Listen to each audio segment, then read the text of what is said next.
Pegiat media sosial Denny Siregar mengabarkan jika dirinya keluar dari Cokro TV.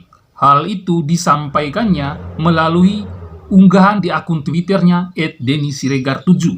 Oh iya, ada kabar yang harus saya umumkan. Per hari ini saya secara resmi keluar dari Cokro TV, channel yang saya dirikan sejak awal dan saya bangun bersama kawan-kawan dari nol sampai besar.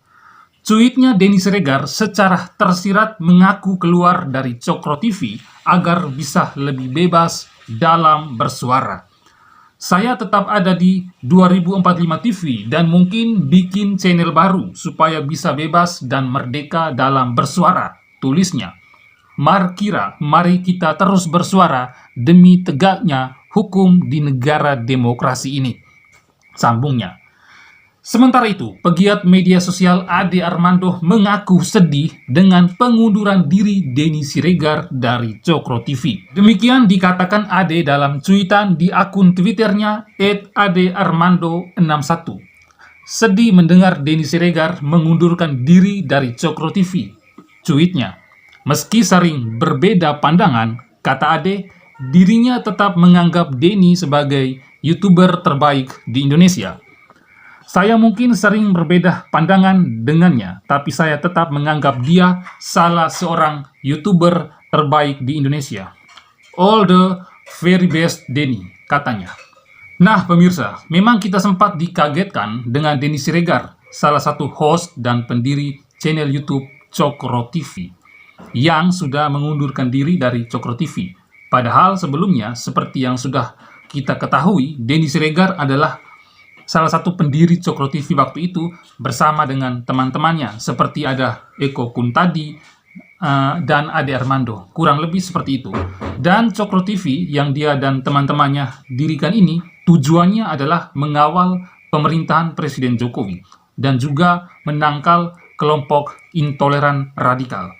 Namun tidak disangka Denny Siregar harus keluar dari YouTube-nya sendiri yang sudah ia dirikan dari nol sampai besar.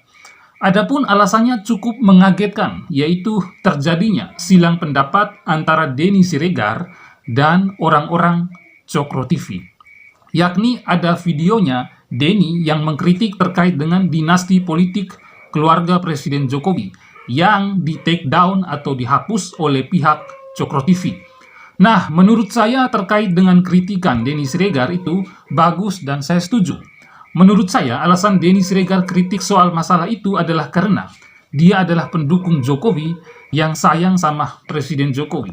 Dan tentu saja, Denny tidak mau nama Jokowi jadi jelek di penghujung akhir masa jabatannya. Denny Siregar tentu tidak mau Presiden Jokowi meninggalkan legasinya yang buruk buat dirinya dan Indonesia. Dan bukan hanya Denny Siregar saja.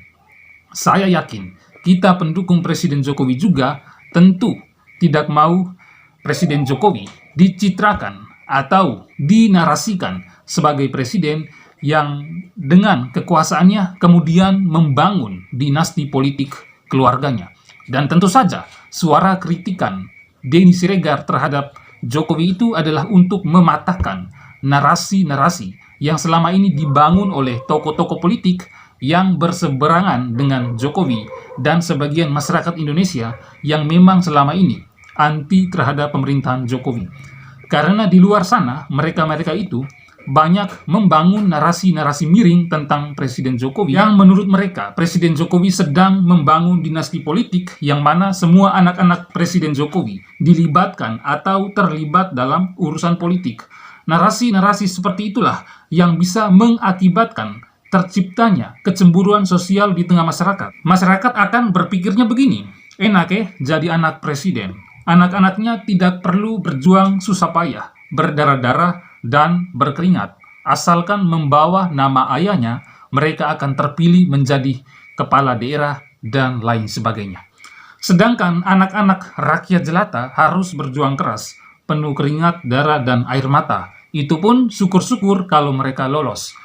Nah, terkait dengan Gibran yang hari ini adalah wali kota Solo, Bobi Nasution, mantu Jokowi, juga wali kota Medan. Bagi saya pribadi, itu tidak masalah. Justru lebih bagus mereka berdua itu fokus dan tanggung jawab sampai selesai urus daerah mereka masing-masing. Walaupun dulu ketika mereka maju sebagai calon wali kota dan terpilih tanpa adanya proses kecurangan, sampai di sini tidak ada masalah. Walaupun sebagian publik menilai mereka terpilih bukan karena prestasi dan atau rekam jejak, melainkan mendompleng nama besar ayah mereka yang adalah presiden. Begitu juga dengan Kaesang yang hari ini telah diangkat menjadi Ketua Umum Partai Solidaritas Indonesia. Walau proses pengangkatan Kaesang sebagai Ketua Umum PSI itu tanpa adanya campur tangan Presiden Jokowi, melainkan itu hak penuhnya PSI. Karena mungkin saja Partai Solidaritas Indonesia itu punya strategi marketing yang berbeda. Mereka sengaja angkat Kaesang sebagai ketua umum partai karena salah satu anak presiden itu memang sedang mendapat banyak perhatian dari publik. Kaesang dinilai punya banyak fans, punya banyak pengikut, pendukung, dan lain sebagainya. Sehingga itulah strategi dari PSI untuk bisa mendulang banyak suara yang masuk PSI pada 2024 nanti. Nah, kembali lagi soal kritikan Denny Siregar terhadap dinasti politik keluarga Presiden Jokowi. Saya pribadi setuju dengan kritikan itu. Sah-sah saja kritikan Denny itu. Karena Gibran ini kelihatannya seperti dipaksakan begitu sebagai cawapresnya Prabowo. Padahal Gibran itu tidak memenuhi syarat maju sebagai calon wakil presiden karena umurnya belum mencapai 40 tahun. Gibran sekarang umurnya kalau tidak salah 35 atau 36 tahun. Sedangkan syarat maju sebagai capres atau cawapres adalah harus berusia 40 tahun. Nah, karena Prabowo dan timnya tetap kekeh supaya Gibran bisa jadi cawapres, mereka pun melayangkan gugatan ke Mahkamah Konstitusi supaya MK bisa ubah syarat usia 40 tahun itu menjadi 35 tahun. Belum lagi, yang menjadi kecemasan banyak orang, Ketua MK saat ini yaitu Anwar Usman adalah ipar kandungnya Jokowi. Sehingga publik pun menjadi pesimis akan netralitas MK menjelang pemilu yang kemudian bisa mengabulkan gugatan itu dari yang usia 40 tahun menjadi 35 tahun. Nah, syukur-syukurlah kalau MK menolak gugatan itu. Apalagi sudah banyak pengamat termasuk dua mantan hakim ketua MK, yaitu Mahfud MD dan Jimli Asidiki, yang tidak setuju akan gugatan itu. Tapi kalau MK sampai mengabulkan gugatan itu, sama saja dengan MK tidak netral dan kelihatan jelas sekali MK atau Mahkamah Konstitusi melanggengkan politik dinasti di sana. Dan ini jelas akan merusak sistem demokrasi kita hari ini dan ke depannya. Belum lagi, timingnya sudah tidak tepat lagi karena melakukan gugatan batas usia cawapres di waktu yang sudah salah. Padahal seminggu lagi pasangan capres-cawapres akan pergi daftar diri ke KPU. Inilah yang dinilai banyak orang kalau Gibran memang dipaksakan maju sebagai cawapres demi ambisi orang yang haus kekuasaan dan ingin membangun dinasti politik keluarga. Nah, hal inilah yang tidak disetujui oleh Denny Siregar. Namun tidak disangka, orang-orangnya Denny Siregar sendiri ada yang tidak setuju dengan kritikan Denny. Kemudian terjadinya silang pendapat antara sesama pendukung Jokowi yang kemudian membuat Denny Siregar harus keluar dari Cokro TV. Nah, Denny Siregar adalah orang kedua yang keluar dari Cokro TV. Sebelumnya ada Ade Armando. Ade Armando dikeluarkan dari Cokro TV karena dianggap terlalu mengkritik PDIP dan Ganjar Pranowo. Alasan Ade Armando yang juga waktu itu adalah relawan Ganjar ditendang keluar Cokro TV karena dinilai oleh sebagian pendukung Jokowi dan Ganjar itu kritikan Ade Armando bisa menurunkan elektabilitas Ganjar.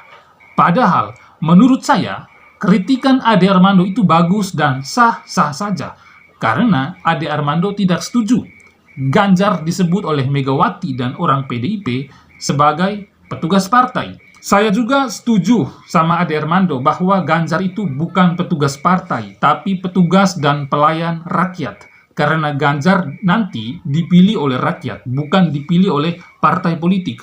Partai politik itu hanyalah jembatannya saja. Kalau Ganjar terus-terusan disebut petugas partai, itu bisa dimanfaatkan oleh lawan politik untuk menjatuhkan Ganjar. Karena lawan politik PDIP itu selama ini menganggap capres yang mereka dukung adalah petugas rakyat. Dan hal ini bisa juga menggiring opini publik kalau Ganjar itu pesuruh partai. Nah, hal itulah yang tidak disukai oleh Ade Armando. Namun siapa sangka kritikan Ade Armando itu tidak diterima dengan baik oleh orang PDIP dan Cokro TV. Yang kemudian Cokro TV termasuk Denny Siregar mengeluarkan Ade Armando dari YouTube Cokro TV sebagai salah satu hostnya. Nah, kira-kira begitulah jalan ceritanya pemirsa. Kenapa sampai Denny Siregar bisa keluar dari Cokro TV yang dulu dia juga ikut membesarkannya. Demikian dan sampai jumpa di episode Kanal Timur berikutnya.